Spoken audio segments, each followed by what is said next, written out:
स्वस्थ सिद्धांत प्रसारण में आपका स्वागत है। बीते 7 सप्ताहों से हम आत्मिक संग्राम इस विषय पर मनन कर रहे हैं। शैतान से जब लड़ने की बात आती है तो साधारणतः मैंने ये पाया है कि लोग बेहद उत्साही हो जाते हैं और वो मानो दौड़ दौड़ कर शैतान को कुचलना चाहते हैं। लेकिन प्रियो, हमारा यह उत्साह यदि परमेश्वर के वचन पर आधारित नहीं है तो हमारे उत्साह में एक खोखलापन होगा, जिसके कारण हमारी मात हो जाएगी, हमारी हार हो सकती है। हमें सतर्क रहने की जरूरत है। परमेश्वर के वचन पर ही आधारित अपना उत्साह रखें, ना कि अपनी बुद्धि पर, अपनी ताकत पर। नहीं तो शैतान का पलड़ा हमसे भारी है। हमने पहले भी इस बात का अध्ययन किया है कि शैतान शक्तिशाली है और शैतान बुद्धि वाला भी है। बहुत सारी बातों में वो हमसे आगे हैं, मनुष्यों से बढ़कर है। इसलिए परमेश्वर का हाथ थाम कर ही हम शैतान से लड़ सकते हैं। रोमियो की पत्री और उसके 10वें अध्याय के पहले 2 वचन की तरफ आपका ध्यान खींचता हूं। ये भाइयों, मेरे मन की अभिलाषा और उनके लिए परमेश्वर से मेरी प्रार्थना है कि वो उद्धार पाएं, क्योंकि मैं उनकी गवाही देता हूं कि उनको परमेश्वर के लिए धुन रहती है, परंतु बुद्धिमानी के साथ नहीं। परमेश्वर के लिए बहुत कुछ करने की इच्छा है, धार्मिकता का उत्साह बहुत भरा है, लेकिन समझदारी कुछ नहीं है, बुद्धि कुछ नहीं है, परमेश्वर का भय नहीं है। हमारे अंदर शैतान से लड़ने के लिए जोश किसी काम का नहीं होता है। हमारी निष्कपटता भी या हमारी ईमानदारी भी यहां पर काम नहीं करेगी, क्योंकि वो धूर्त है, वो धोखाधड़ी करने वाला है और उसके सामने खड़े रहने के लिए हमारी ईमानदारी कोई गारंटी नहीं बनती है। दूसरा पत्रस और उसके पहले अध्याय के 5वें वचन में देखिए क्या लिखा है। इसी कारण तुम सब प्रकार का यत्न करके अपने विश्वास पर सद्गुण और सद्गुण पर समझ। केवल सद्गुणी होना काफी नहीं होगा, केवल निष्कपट हृदय के हो, ईमानदार हो, अच्छे हो, इससे नहीं चलेगा। बाइबल हमसे कहती है सद्गुण पर समझ भी होना बहुत जरूरी है।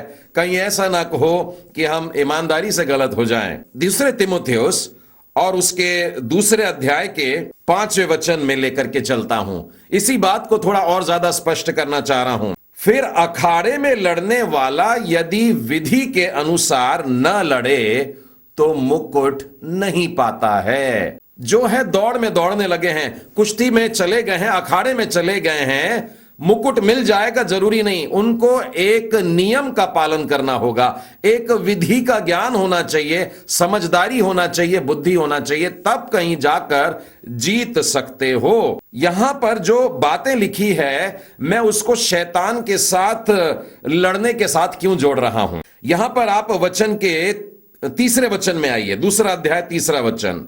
मसीह यीशु के अच्छे योद्धा के समान। हमें मसीह का योद्धा कहा गया है, प्रभु यीशु मसीह का सैनिक कहा गया है, और हमारा शत्रु शैतान है। 4 वचन में भी लिखा है, जब कोई योद्धा लड़ाई पर जाता है, अर्थात आत्मिक संग्राम की ही बात चल रही है, शैतान से युद्ध करने की बात चल रही है। हमारा यह युद्ध जो है, ये हाथ से पांव से मारपीट वाला नहीं है, ये किसी की हड्डी तोड़ने वाला नहीं है। हम तो अंधेरे की ताकतों से लड़ रहे हैं, शैतान से और उसके दुष्ट आत्माओं से लड़ रहे हैं। बाइबल हमसे कहती है केवल उत्साह नहीं, परंतु वचन से भरा हुआ उत्साह चाहिए। यदि हम पौलुस के इस प्रचार पर ध्यान दें कि वो सत्य का प्रचार किया करता था, लेकिन लोग गुस्सा हो जा रहे थे। क्यों गुस्सा हो रहे थे? उत्साही लोग थे, फिर काहे को फर्क पड़ा। देखिए गलातियों के 4 अध्याय और उसके 16वें वचन से आगे। तो क्या तुमसे सच बोलने के कारण मैं तुम्हारा बैरी बन गया हूं? कितनी विचित्र बात है। ये वो मंडली है जहां पर परमेश्वर के लिए बड़े उत्साह से लोग भरे हैं, दौड़ दौड़ कर ये काम और वो काम करना चाहते हैं, परंतु जब पौलुस उनके सामने वचन सुनाता है तो पौलुस के साथ में दुश्मनी हो रही है। क्यों? क्योंकि पौलुस वचन सुना रहा है, क्योंकि पौलुस सत्य का वचन सुना रहा है, और जब सत्य सामने आता है तो उत्साह ठंडा पड़ जाता है। प्रियो, कई बार इस बाइबल अध्ययन माला में भी संभव है आपने भी कुछ ऐसे सत्य को सुना होगा जिसके कारण आप परेशान हो रहे होंगे, जिसके कारण आप क्रोधित हो रहे होंगे, लेकिन आप लोगों से आग्रह करता हूं कि धीरज धरिए, इन बातों को सुनिए, और बाद में आप इस प्रसारण के बाद बैठ करके बाइबल खोलिए और देखिए कि ये बातें जो प्रचार की जा रही हैं पवित्र शास्त्र के आधार पर है या नहीं है, और फिर अपने आप को इन वचनों से भरें। अपने आप को सुधारने की तैयारी हम लोगों को रखना चाहिए। हम ये सुधारने वाली शिक्षा को आपके जीवन में इसलिए लेकर के आ रहे हैं ताकि जिन विचारधाराओं से अभी तक आप भरे थे, जिनको झूठ बोलने वाले ने मन में ठूंस दिया था, वो प्रिय विचारधारा हमारे मन से निकालने के लिए हम तैयार हो जाए। जो पोषित हमारी साधना थी उसको त्यागने की हम लोगों की तैयारी होना चाहिए। हम मनन कर रहे हैं युद्ध कैसे न करें, और अब तक हम लोगों ने 7 पाठ सीख चुके हैं। How not to battle, we have till now learn 7 lessons. Lesson number 1 was do not underestimate the devil. पहला पाठ था शैतान को कम मत समझिए। Lesson number 2 was do not overestimate the devil either. दूसरा पाठ यह था कि शैतान को अधिक भी न समझिए। Lesson number 3, do not neglect your personal life. तीसरा पाठ जो हमने सीखा वो था अपने व्यक्तिगत जीवन की उपेक्षा न करें। Lesson number 4 was do not ignore the enemy within. अपने भीतर के दुश्मन को अनदेखा न करें। Lesson number 5 was do not attempt to bind Satan. 5वां पाठ था शैतान को बांधने का प्रयास न करें।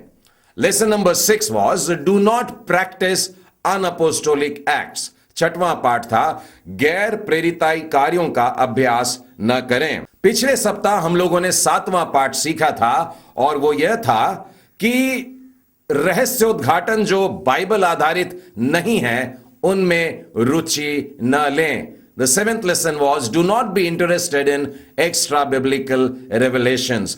आज हम लोग 8वां पाठ सीखने जा रहे हैं, और वो ये है कि दुष्ट आत्मा के निकाले जाने पर बहुत उत्तेजित न हो जाएं।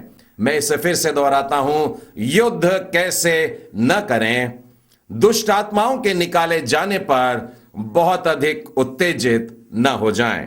प्रियो, मैंने यह देखा है जब हम दुष्ट आत्माएं निकालने के लिए जाते हैं तो साधारणता लोग बड़े कुतूहल के साथ में जमा हो जाते हैं, बड़े जिज्ञासु रहते हैं, और वो देखना चाहते हैं कैसे कैसे घटनाक्रम हो रही है। वे लोग एकदम उत्साही हो जाते हैं। मैंने यह भी देखा है कि दुष्ट आत्माएं निकालते समय वहां हो रही बातें भी कभी कभी कुछ नाटकीय ढंग ले लेती हैं, और यही कारण है कि लोग इस समय अति उत्तेजित हो जाते हैं। लेकिन मैं आज का पाठ आपके सामने रखना चाहता हूं कि दुष्ट आत्मा के निकाले जाने पर अति उत्तेजित न हो जाएं।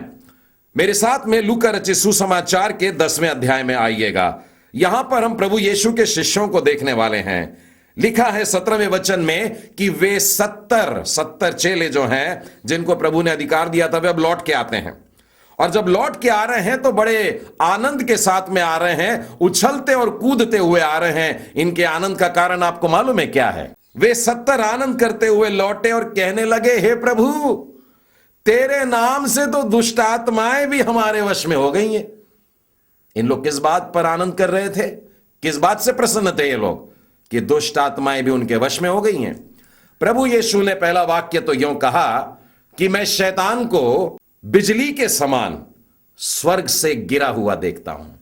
शैतान कितनी भयानक तरीके से गिराया गया उसको देखता हूं। फिर कहता है, देखो मैंने तुम्हें सांपों और बिच्छुओं को रौंदने का और शत्रु की सारी सामर्थ पर अधिकार दिया है और किसी वस्तु से तुम्हें कुछ हानि ना होगी। लेकिन इसके बाद क्या कह रहे हैं?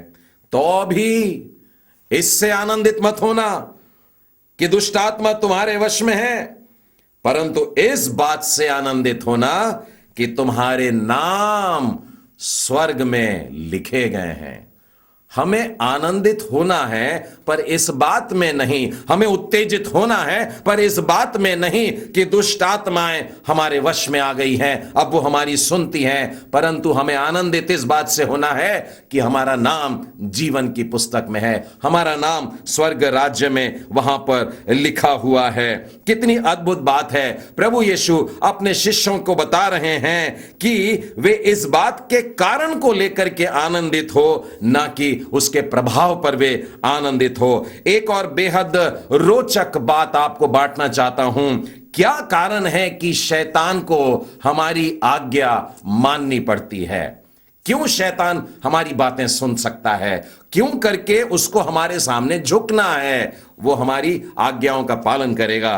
पहला कारण यह है, और परमेश्वर की संतान होने के कारण हमारे पास में अधिकार है। जैसे आपने अभी देखा कि प्रभु यीशु ने अपने शिष्यों को अधिकार दिया था और उस अधिकार के तहत वे दुष्ट आत्माओं को निकालते हैं। उसी तरह से यूहन्ना के पहले अध्याय में और उसके 12वें वचन में आप पाएंगे कि जितनों ने उस पर विश्वास किया वे परमेश्वर की संतान बन जाते हैं। और यहां प्रभु यीशु अपने शिष्यों को भी यह अधिकार दे रहे हैं, अर्थात इन सारी बातों का अधिकार हमारे पास में आता है। हमारे पास में अधिकार है, शैतान के पास में सामर्थ है। देखिए वचन पे गौर करिए, लिखा है, मैंने तुम्हें सांपों और बिच्छुओं को रौंदने का और शत्रु की सारी सामर्थ पर अधिकार दिया है। शैतान बड़ा शक्तिशाली है, शैतान बहुत सामर्थी है, लेकिन यीशु ने हमको अधिकार दिया है। मैं आपको सामर्थ और अधिकार के बीच का अंतर एक छोटी सी कहानी में बताना चाहूंगा। आप मान लीजिए एक राजमार्ग पर हैं और वो चौड़े चौड़े रास्तों में अलग अलग वाहन बड़ी तेजी से भाग रहे हैं और एक चौक पर एक यातायात का पुलिस खड़ा है और वहां से दनदनाते हुए एक बड़ा सा भयानक सा ट्रक आ रहा है और बड़ी तेजी से आ रहा है और उस चौक की तरफ आ रहा है जहां पर एक नाजुक सा दुबला पतला सा एक पुलिस वाला खड़ा है। और जब उस ट्रक को देखता है तब वो अपना हाथ उठा करके इशारा करता है और वह ट्रक जो बड़ी तेजी से दनदनाते हुए सामर्थ के साथ में उस ओर आ रहा था, वह ट्रक रुक जाता है। उस ट्रक के पास में सामर्थ है, उस वाहन में तेजी है, शक्ति है, लेकिन इस यातायात पुलिस वाले के पास में अधिकार है। अधिकार सामर्थ के ऊपर काम करता है। शैतान के पास में बहुत सामर्थ है, लेकिन हमारे पास में अधिकार है और उस अधिकार के कारण उस सामर्थी को भी झुकना पड़ता है। यह अधिकार हमें कैसे प्राप्त होता है? सबसे पहले यह अधिकार परमेश्वर पिता ने अपने पुत्र को दिया, जहां खुला है लूका के 10वें अध्याय के 22वें वचन में। देखिए प्रभु यीशु कह रहे हैं, मेरे पिता ने मुझे सब कुछ सौंपा है। जिन अधिकारों की बात कर रहा था, ये सारे अधिकार यीशु को पिता से प्राप्त हुए हैं। फिर हम यह पाते हैं मत्ती रचित सुसमाचार के 28वें अध्याय में, वहां पर भी प्रभु यीशु यूं कह रहे हैं 18वें वचन में, यीशु ने उनके पास आकर कहा, स्वर्ग और पृथ्वी का सारा अधिकार मुझे दिया गया है। अर्थात शैतान को कुचलने का, शैतान को खत्म करने का पहला अधिकार परमेश्वर पिता ने प्रभु यीशु को दिया है। उसके बाद में प्रभु यीशु ने क्या किया? उसने अपने शिष्यों को भी बांटना शुरू किया। और फिर अगर हम मत्ती के 10वें अध्याय में देखते हैं, उसके पहले ही वचन में लिखा है, फिर उसने अपने 12 चेलों को पास बुलाकर उन्हें अशुद्ध आत्माओं पर अधिकार दिया कि उन्हें निकालें। और इसके बाद में लूका के 10वें अध्याय में देखते हैं, तब 70 चेलों को बुलाया और उनको अधिकार दिया कि वे दुष्ट आत्माओं को निकाले। और उसके बाद में सारे विश्वासियों को यह अधिकार दिया है कि हम भी दुष्ट आत्माओं को निकाल सकें। मरकुस रचित सुसमाचार और उसके आखिरी अध्याय में आइएगा, 16वें अध्याय के 17वें वचन में दुष्ट आत्माओं को निकालने का अधिकार शिष्यों के पास में था, 12 के पास था, 70 के पास था। अब प्रभु यीशु यही अधिकार सबको बांट रहे हैं। लिखा है, विश्वास करने वालों में यह चिन्ह होंगे। किन लोगों में? जो विश्वास करते हैं, जो विश्वासी हैं, उनके ये चिन्ह होंगे, ये पहचान होगी कि वे मेरे नाम से दुष्ट आत्माओं को निकालेंगे। ये बातें हम लोगों के लिए है, मेरे और आपके लिए है। एक बात और स्पष्ट कर देना चाहता हूं कि दुष्ट आत्माएं निकालना ये कोई वरदान नहीं है। मैं दोहराता हूं इस बात को, क्योंकि वरदान जो होते हैं वो तो खास लोगों को खास समय पर इस्तेमाल करने के लिए दिए जाते हैं। दुष्ट आत्माएं निकालना कोई वरदान नहीं है। क्यों? क्योंकि बाइबल में मैंने आत्मिक वरदानों की सूची तो कई बार पढ़ा है और उन सूची में ढूंढने की कोशिश किया, लेकिन दुष्ट आत्माओं को निकालने का वरदान कोई सूची में नहीं मिला। साधारणतः लोग 1 कुरिन्ती 12वां अध्याय खोल करके देखते हैं, वहां पर मैंने देखा आश्चर्य कर्म करने का भी अधिकार है और बीमारों को चंगाई देने का भी वरदान होता है, लेकिन दुष्ट आत्माएं निकालने का वरदान ऊपर से नीचे उस सूची में मुझे कहीं नहीं दिखाई दिया। बाइबल की किसी सूची में जो वरदानों की है आपको इस प्रकार से नहीं मिलेगा। इसका तात्पर्य यह है कि दुष्ट आत्माएं निकालने की जो बात है, जो अधिकार है, ये सब के लिए है, हम सब के लिए है। दुष्ट आत्मा निकालना प्रत्येक विश्वासी का यथोचित सेवकाई का भाग है। हर एक को करना है, मुझे करना है, आपको करना है। दुष्ट आत्माओं पर अधिकार परमेश्वर ने आपको दिया है और उसका इस्तेमाल आपने करना चाहिए। यह आपकी सेवा है। आइए अब हम दूसरा कारण देखते हैं कि शैतान को हमारी बात क्यों मानना पड़ता है, शैतान हमारी आज्ञा का पालन क्यों करता है। दूसरा कारण है कि हमारे पास में परमेश्वर का जीवित वचन है। परमेश्वर का वचन होने से शैतान को हमारी बात मानना पड़ता है। मत्ती रचित सुसमाचार और उसके 8वें अध्याय और उसके 16वें वचन में देखिए, यहां पर यूं लिखा है, जब संध्या हुई तो वे उसके पास, यीशु के पास में बहुत से लोगों को लाए जिनमें दुष्ट आत्माएं थी, और उसने उन आत्माओं को अपने वचन से निकाल दिया। प्रभु यीशु ने वचन के द्वारा उन आत्माओं को निकाल दिया।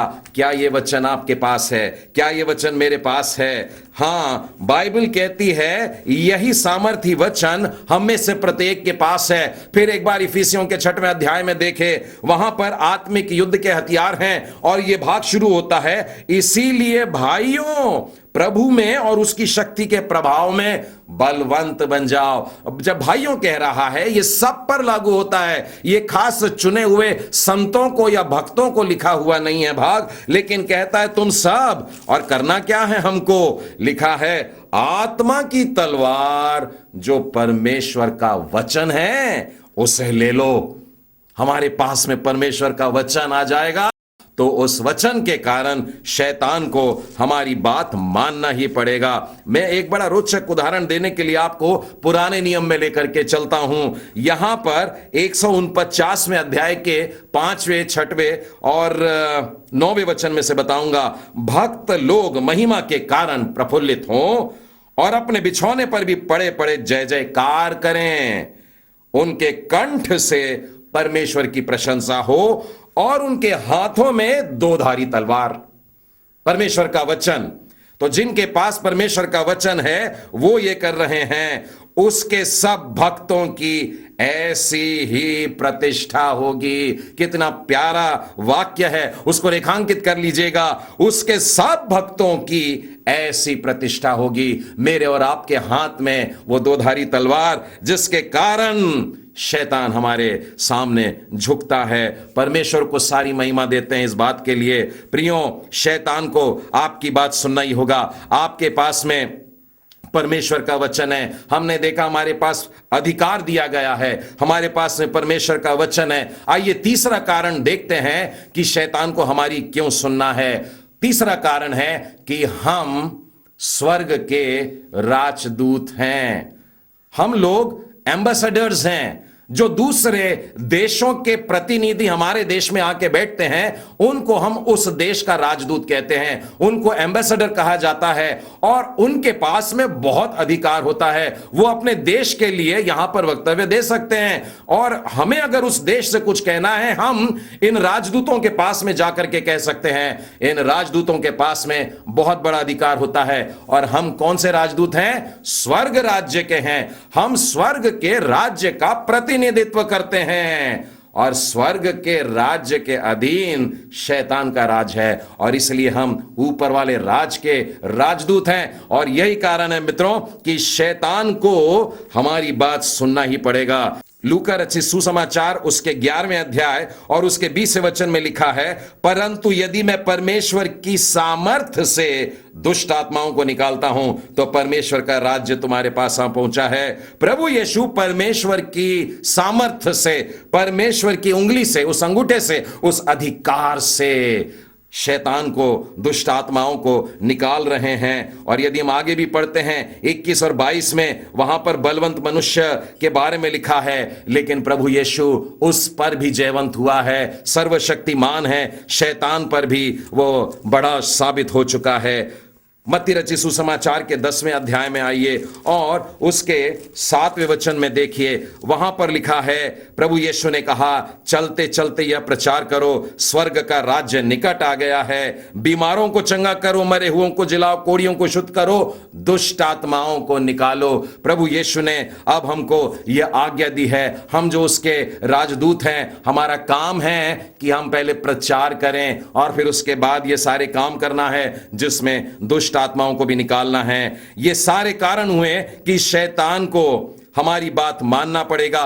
क्रिस्त में या परमेश्वर के वचन के कारण हम जो सामर्थ पाते हैं, उसके कारण शैतान हमारे सामने झुकता है। जब शैतान आपकी सुने और वहां से भाग जाए और दुष्ट आत्माएं निकल निकल कर दौड़ने लगे, तब उछलने मत लग जाना, तब उत्तेजित मत हो जाना। लेकिन हां, यदि शैतान आपकी नहीं सुनता है, तब चकित जरूर हो जाना, तब परेशानी होना चाहिए। शैतान सुन नहीं रहा है तो आज का पाठ हमसे यही कह रहा है, दुष्ट आत्मा के निकाले जाने पर बहुत उत्तेजित ना हो जाना। ध्यान रखें कि जब आप आत्मिक युद्ध कर रहे हैं तो शारीरिक ताकत का उपयोग ना करें। एक बहुत बुरी बात देखने में आती है, मैंने कुछ लोगों को देखा है, जब वे दुष्ट आत्मा निकालते हैं तो जो वो ग्रसित मनुष्य है, जो बीमार मनुष्य है, उसके साथ में बड़ा अभद्र सा व्यवहार करते हैं, बड़ा बुरा व्यवहार करते हैं, और उसके कभी कभी बाल खींच लेते हैं, कभी कभी उसके सिर पर जोर से धक्का देकर उसको गिरा देते हैं,